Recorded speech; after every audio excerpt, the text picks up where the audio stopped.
Hello दोस्तों, कैसे हैं आप सभी। मैं हूं विश्वजीत और आप सभी का स्वागत है आपके अपने यूट्यूब चैनल मैथ पंडित पे। दोस्तों, आज हम एक नया सेशन स्टार्ट करने जा रहे हैं हिस्ट्री आधुनिक भारत में। और आज जो हमारा नया सेशन है वो है ब्रिटिश शक्ति का विस्तार एवं सुदृढ़ीकरण। ठीक है, और आज इस पे हम टारगेट करने जाएंगे आज बंगाल विजय के बारे में। ठीक है, अंग्रेजों का बंगाल विजय।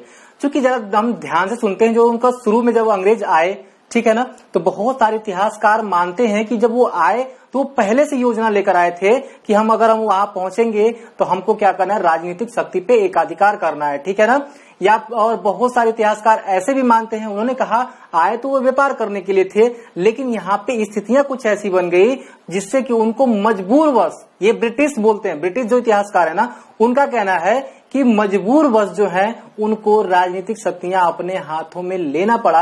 आप सब ब्रिटिश के बारे में थोड़ा बहुत तो पढ़े ही होंगे, आपको कहीं ना कहीं आपको ये समझ में आ ही गया होगा क्या वो मजबूरवश था या उन्होंने अपने एकाधिकार को बनाकर वो पहले से मूड आए थे कि हमें जाकर के वहां पे पूरा कब्जा करना है। ठीक है ना, तो जरा आप आज इस पे इसी की चर्चा पे आगे पीछे हम बात करेंगे। ठीक है, सबसे पहले अगर हम ये बात करें कि ब्रिटिश काल की जो शुरुआत कहां से होती है। ठीक है, अभी तक जो हमने पढ़ा वो आगमन की बातें करते हैं। ठीक है ना, तो बहुत सारे इतिहासकार मानते हैं 1740 की जो घटना थी, आपको याद होगा मैंने कर्नाटक का युद्ध आपको बताया था। 1740 में कर्नाटक का प्रथम युद्ध हुआ था। किसके बीच हुआ था, तो अंग्रेज और फ्रांसीसियों के बीच हुआ था। ठीक है, तो बहुत सारे इतिहासकार मानते हैं कि ये जो 1740 का जो समय था, यहां से अंग्रेजों का विस्तार स्टार्ट होता है, अंग्रेजों का काल स्टार्ट होता है, यानी कि ब्रिटिशर्स का काल स्टार्ट होता है। क्यों कहते हैं, क्योंकि अंग्रेज जो है यहां से अपने कूटनीतिक में सफलताएं हासिल करना स्टार्ट कर देते हैं। कर्नाटक प्रथम युद्ध से, ठीक ना, कर्नाटक के प्रथम युद्ध से 1740 में क्या करते हैं, वो अपनी कूटनीतिक शक्ति का विस्तार करने लगते हैं और कूटनीतिक शक्ति के साथ साथ अपने क्षमता को भी प्रदर्शित करते हैं कि वो कितने ताकतवर थे। ठीक है, आपको याद होगा मैंने आपको बताया था कि डुफ्ले के बारे में, इससे पहले वाली वीडियोस में, डुफ्ले और इनके बीच जो फ्रांसीसी गवर्नर था डुफ्ले और अंग्रेजों के बीच काफी संघर्ष हुआ था कर्नाटक द्वितीय युद्ध तक। ठीक है, लेकिन द्वितीय युद्ध में जो है डुफ्ले वापस चला गया, उसके बाद और सारे गवर्नर्स आए और इसकी वजह से क्या है कि फ्रांसीसियों का पल्ला थोड़ा हल्का हो गया था। ये सारी चीजें मैंने आपको पिछले वीडियोज में बता रखी है। ठीक है, तो आज जो हम पढ़ने जा रहे हैं, देखिए क्या है कि जो इतिहासकार ये मानते थे कि 1740 का समय था जब ब्रिटिश काल की शुरुआत हुई, वो इसलिए कहते हैं क्योंकि कर्नाटक के प्रथम युद्ध से उन्होंने क्या किया था, अपनी कूटनीतिक शुरुआत की थी। लेकिन इसी में कुछ इतिहासकार कहते हैं नहीं, क्या है कि ये 1757 का समय, 1757 का समय प्लासी का युद्ध आपको याद होगा। ठीक है, प्लासी का युद्ध 23 जून 1757 को प्लासी का युद्ध हुआ था। वो कहते हैं कि यहां से जो है ब्रिटिश काल की शुरुआत होती है। ठीक है ना, तो जैसा कि आपको मैं बताना चाहूंगा, इसके पक्ष में अगर 40% इतिहासकार हैं तो इसके पक्ष में लगभग 60% इतिहासकार हैं और उनका मानना है कि भैया कि 1757 जो बंगाल विजय हुई, प्लासी का जो युद्ध हुआ था, यहां से अंग्रेजों की राजनीतिक शुरुआत होती है। ठीक है ना, अब आपको खुद पे खुद पता चल जाएगा क्योंकि 1740 तक की घटना को मैंने आपको पीछे बता ही दिया है, आगे आपको यहां पता चलेगा 1757 तक की घटना। ठीक है ना, अब हम पूरा का पूरा टारगेट आज हमारा बंगाल पे रहेगा दोस्तों। ठीक है ना, बंगाल पे हम बात करेंगे, इसके बाद मैसूर वगैरह मैं आपको एक एक करके बताता जाऊंगा सारी चीजें। ठीक है, जरा ध्यान से देखिएगा यहाँ पे बंगाल का नवाब। ठीक है, बंगाल के जो नवाब थे लगभग 1700 में, ठीक है ना, 1700 में बंगाल का नवाब नियुक्त किया गया था। किसको, मुर्शिद कुली खान को। ठीक है ना, मुर्शिद कुली खान।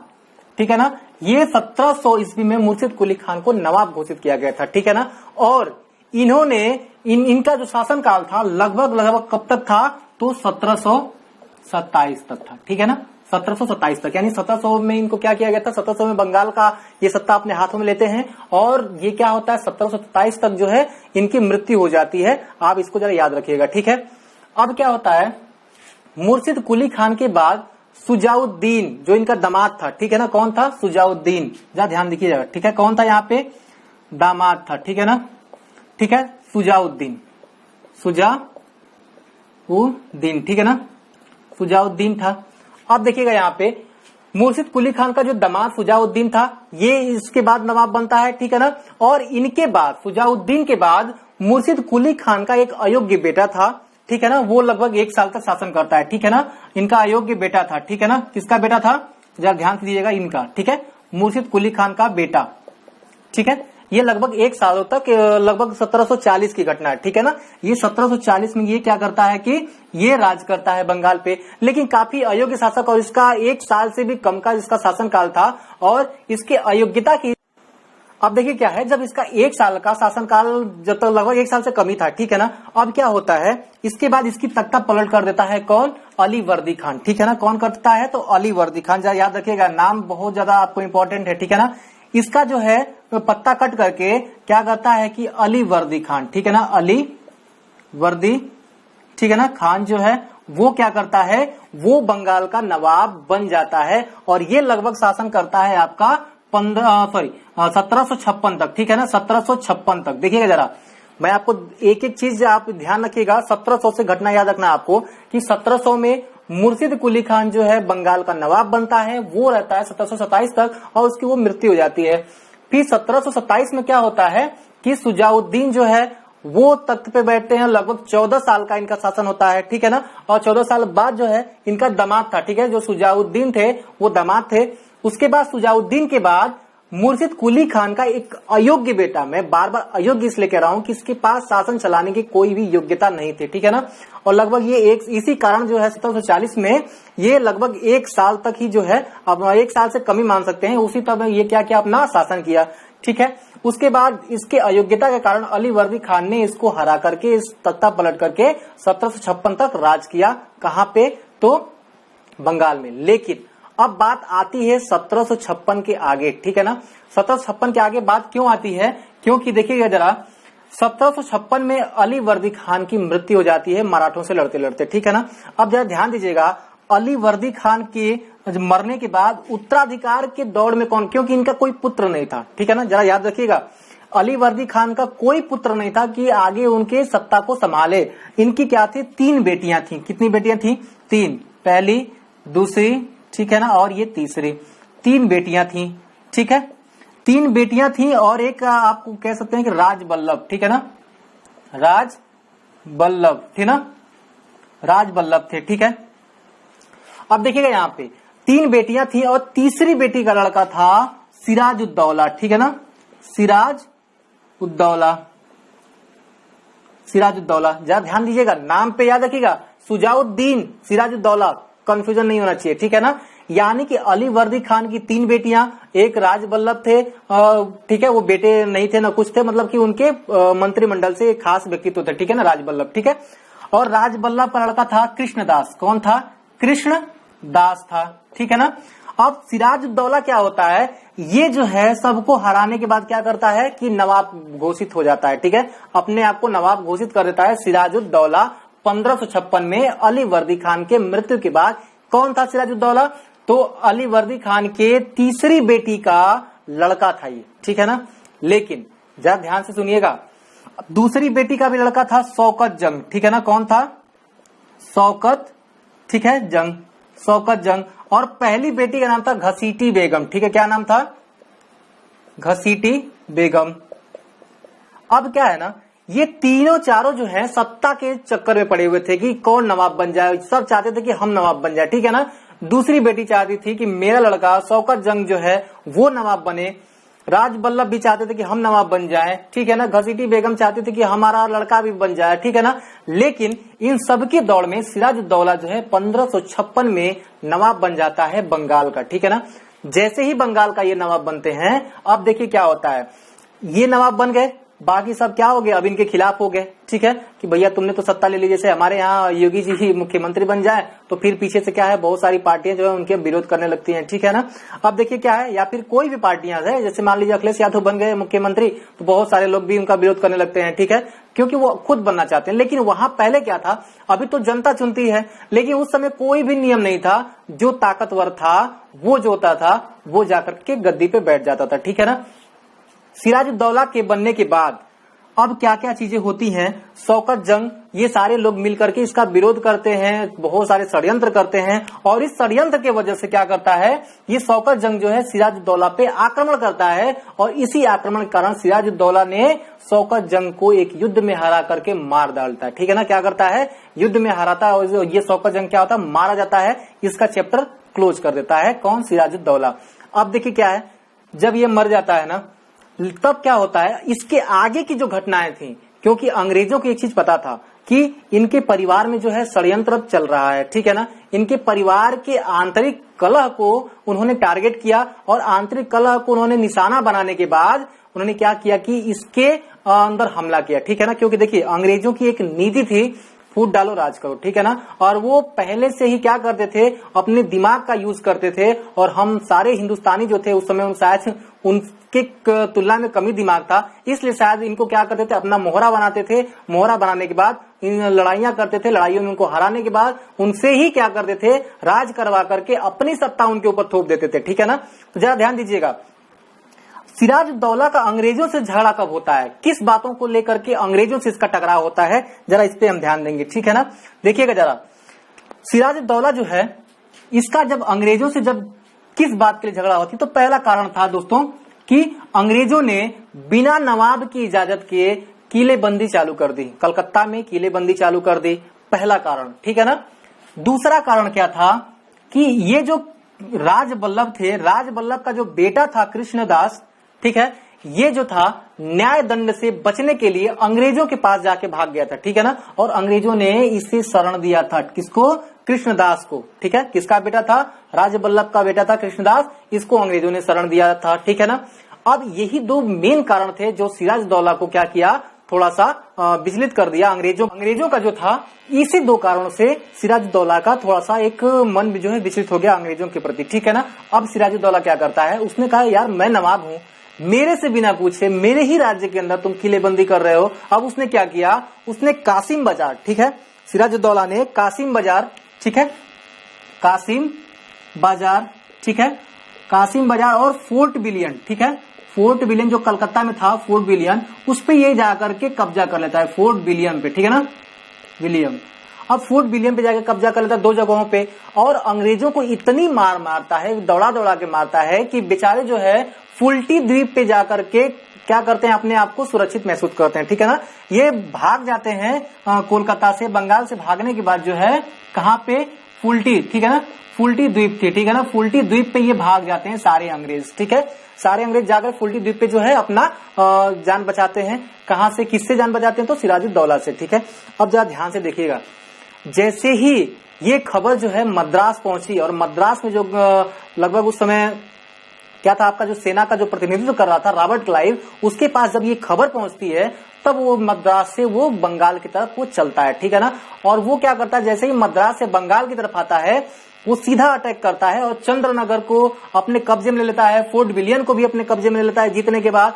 और वहीं क्या करता है, अब वो सिराजुद्दौला के खिलाफ वो युद्ध के लिए उसको ललकारता है, ठीक है ना। अब सिराजुद्दौला भी अपनी तरफ से पूरी तरह से तैयार था, ठीक है।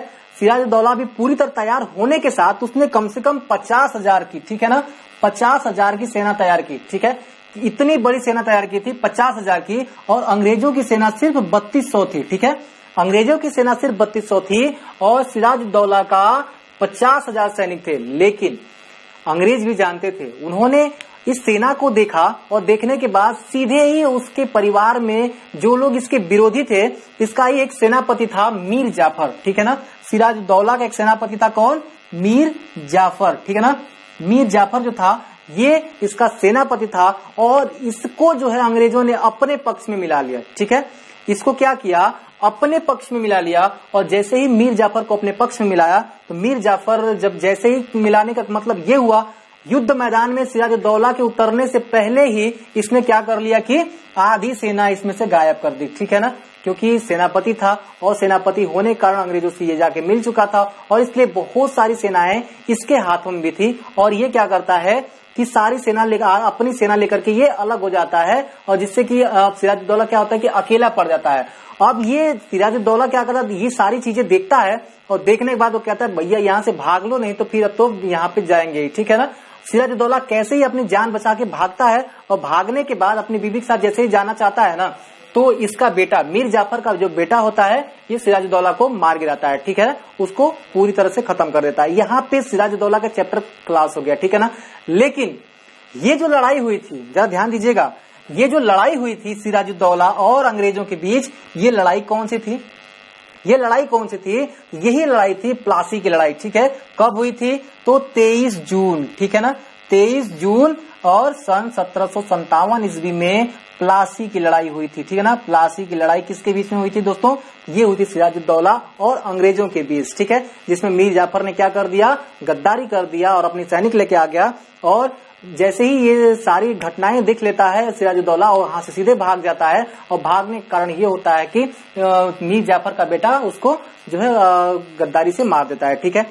जरा देखिएगा, प्लासी का युद्ध जो है अंग्रेज जीत चुके थे, ठीक है, और अंग्रेजों को इस जीत में मेन योगदान दिया रहता है मीर जाफर, ठीक है, क्योंकि अगर मीर जाफर जो है इनके साथ नहीं आता, अगर मीर जाफर सिराजुद्दौला के साथ अगर युद्ध कर रहा होता तो शायद इनका हार निश्चित था, ठीक है ना। जैसे कि सेना को मैंने आपको बताया और इनकी सेना को आप देख लीजिए, ठीक है।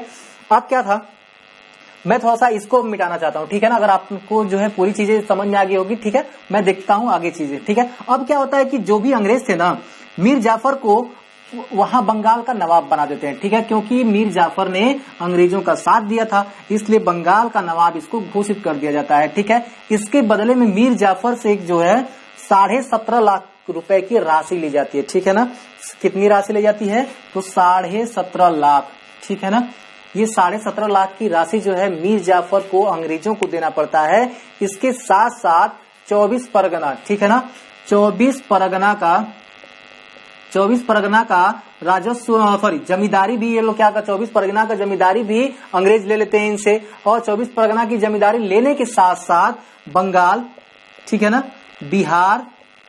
बंगाल, बिहार और उड़ीसा, ठीक है ना, बंगाल, बिहार और उड़ीसा का राजस्व वसूलने का भी ये लोग कार्य ले लेते हैं, ठीक है। जरा ध्यान दीजिएगा, देखिए 17.5 लाख रुपए, ठीक है, 17.5 लाख रुपए जो है युद्ध हर्जाना के रूप में ये लोग लेते हैं, ठीक है। 24 परगना का जमींदारी ले लेते हैं और बंगाल, बिहार, उड़ीसा में मुक्त व्यापार, पूरी तरह से मुक्त व्यापार, कोई शुल्क नहीं लगेगा, मुक्त व्यापार की ये लोग क्या करते हैं, मीर जाफर से इस पे स्वीकृति ये लोग प्राप्त कर लेते हैं, ठीक है। अब ये 3 चीजें मुख्य चीजें, इसको आप याद रखिएगा। अगर आप मेंस के अंदर अगर उत्तर लिख रहे हैं तो इसको आप यहाँ पे यूज कर सकते हैं, ठीक है। अब बात करते हैं आगे की बात करते हैं, ठीक है। अब क्या होता है, ये जो मीर जाफर है ना, मीर जाफर का पुत्र मर जाता है, क्योंकि अभी तक मैंने आपको बताया ना कि मीर जाफर क्या है, मीर जाफर ये नवाब था बंगाल का, लेकिन इसका पुत्र जो है, पुत्र की जैसे ही मृत्यु होती है, अब उत्तराधिकार की लड़ाई फिर से यहाँ पे स्टार्ट हो जाती है, ठीक है। क्योंकि इसका पुत्र था तो सबको पता था कि भाई मीर जाफर का पुत्र है तो वही जो है वहां पे वो बनेगा, ठीक है। लेकिन कोई स्पष्ट नीति न होने के कारण जब इसका पुत्र मर जाता है तो यहाँ पे उत्तराधिकार का झगड़ा स्टार्ट हो जाता है।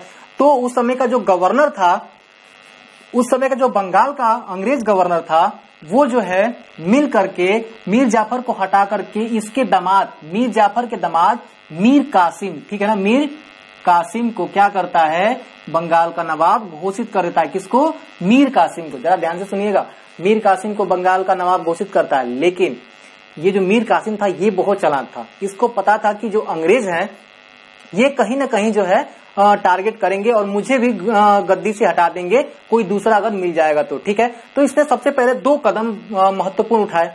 पहला कदम क्या था कि ये अपने पसंद के अधिकारियों की भर्ती करने लगा अपने काउंसिल के अंदर, ठीक है ना, अपने मंत्रिमंडल के अंदर अपने पसंद की लोगों को नियुक्त किया। और क्या है कि नौकरशाही जो थी उसमें परिवर्तन कर दिया इसने, ये एक बढ़िया काम किया। और उसके बाद से क्या किया कि अपनी जो राजधानी थी मुर्शिदाबाद से मुंगेर लेके गया। कहां से? मुर्शिदाबाद से, ठीक है ना, मुर्शिदाबाद से कहां ले गया? मुंगेर लेके गया। ये क्यों लेके गया? क्योंकि मुर्शिदाबाद जो था वो अंग्रेजों के पास में था, यानी कोलकाता के पास में था। इसलिए क्या था, ये चाहता था कि अगर मैं मुंगेर लेके चला जाऊंगा अपनी राजधानी, उनसे थोड़ी सी दूरी बना लूंगा तो उनकी सारी बातों को हमें सुनना नहीं पड़ेगा। नहीं तो अगर पास रहेंगे, अगर जैसे मान लीजिए आपको कोई पड़ोसी है तो आपको कोई भी काम पड़ेगा तो पड़ोसी के पास जो है बार बार जाएंगे, ठीक है ना। लेकिन अगर वही पड़ोसी जाके दूरी पे रहेगा तो आप उसके यहाँ बार बार नहीं जाएंगे, हो सकता है 1 आध बार जाए लेकिन बार बार नहीं जाएंगे। इसने क्या किया कि उसने दूरी बना ली वहां से, ठीक है। लेकिन अब ये क्या करने लगा ना, अब ये धीरे धीरे जो है अंग्रेजों के प्रति अब ये जो है अपनी जो दृष्टिकोण बदलने लगा, ठीक है। बदलने का कारण क्या था कि अंग्रेज तो भाई चाहते थे कि हम लोग क्या करेंगे, मुक्त व्यापार करेंगे। लेकिन इसने जो है ना एक संधि की अंग्रेजों के साथ, कहा कि देखो भैया मुक्त व्यापार अगर करोगे तो हमारे राजस्व में 1 रुपया नहीं रहेगा, ठीक है। और उस समय आपको पता ही है कि राजस्व से ही क्या होता था, जो शुल्क आते थे उसी से पूरे नवाब का जो पूरी सेना थी या फिर पूरे अधिकारी थे उनका खर्चा चलता था, ठीक है।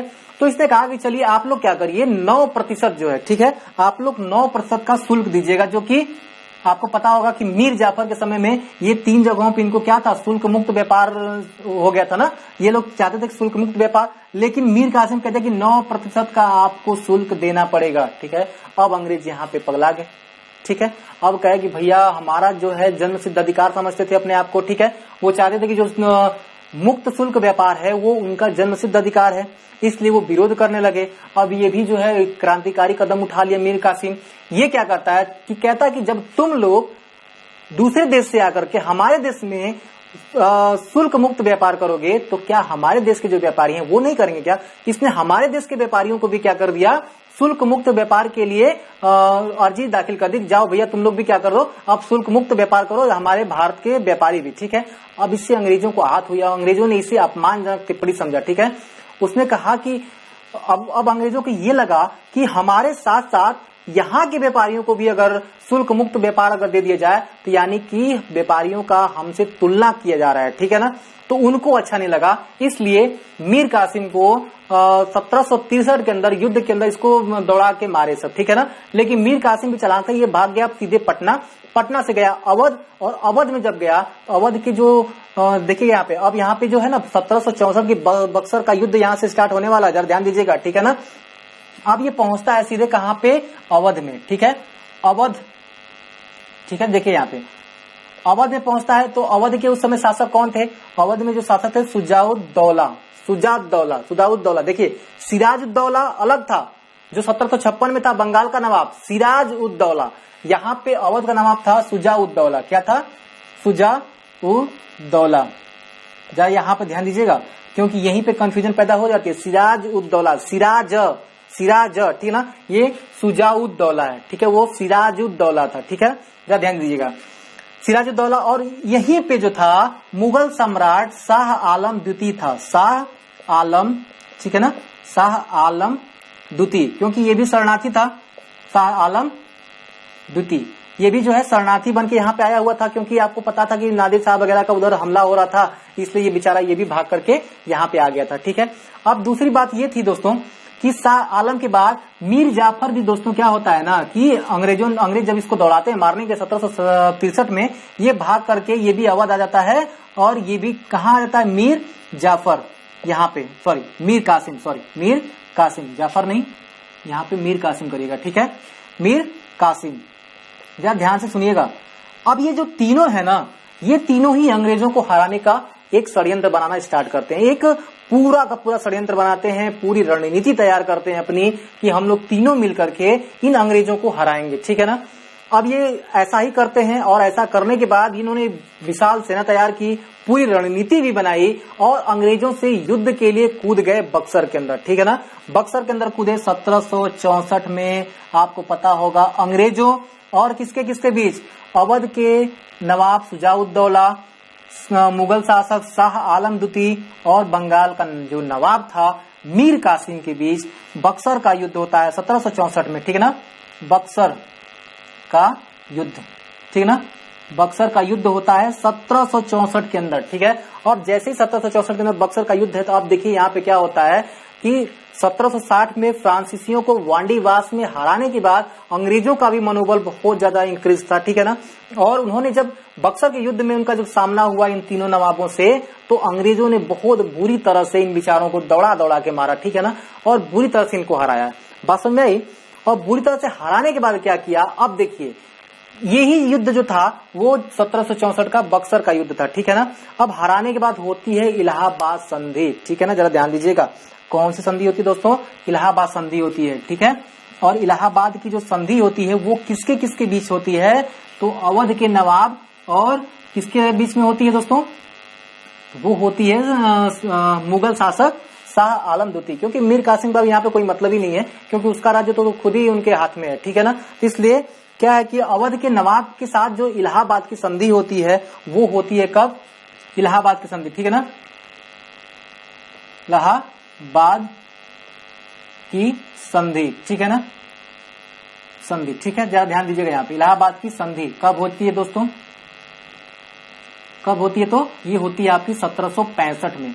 1765 में कैसे होती है, देखिए क्या है ना, रॉबर्ट क्लाइव इसी 1765 में द्वितीय बार बंगाल का गवर्नर बन के आया और उसने इलाहाबाद की संधि किसके साथ की? तो अवध के नवाब, ठीक है ना, अवध के नवाब कौन? तो शुजाउद्दौला, ठीक है, शुजाउद्दौला, अवध के नवाब शुजाउद्दौला और मुगल शासक, ठीक है ना, मुगल शासक शाह आलम, ठीक है, शाह आलम द्वितीय, ठीक है, शाह आलम द्वितीय के साथ ये संधि करता है, ठीक है। और इस संधि में होता क्या है कि यही से जो है बंगाल में जो है द्विशासन की शुरुआत की जाती है, ठीक है ना, क्योंकि बंगाल की जो राजस्व वसूली है इनसे ले ली जाती है, ठीक है ना।